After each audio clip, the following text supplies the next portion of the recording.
Tá chlór uair nua seolta agin mar chuid den éile babro an seo sa Taibhdhearc in Gaillimh. Mo Scéal Féin an tanamatá ar an glór agus le linne sratha bualamid le dégóirí agus iad ag thomasteach sna hábhar is mó spéise dómh féin.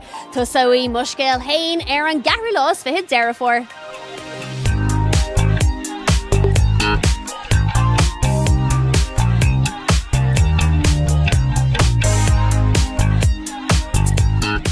Bheir muid clár faoi fashion ag a úsáid,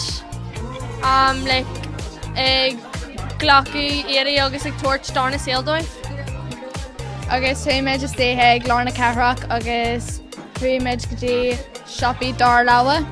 Agus fuair méid coppla písaí den scoil amachas, fuair méid seacaid amachas ar is scálanna.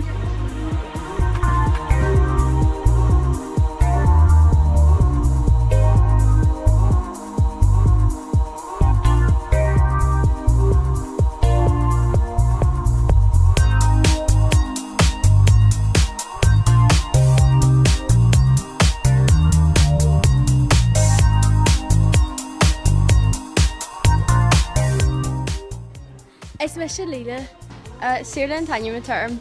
Tá mé mar chunaí a bheith firste.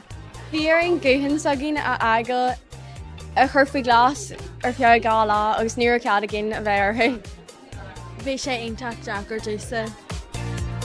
Bhí má gaeilge ar an fóm faoin na béir agus gaeilge fecha cait a róisiid, cait na róisiid agus déhis de déanais, dólamach go róisiid, Difriúil ó éit go éit agus an mór agus rudí difriúil faoi achan bhéir thart ar dóna le cin seo difriúil bhain a rudí eile.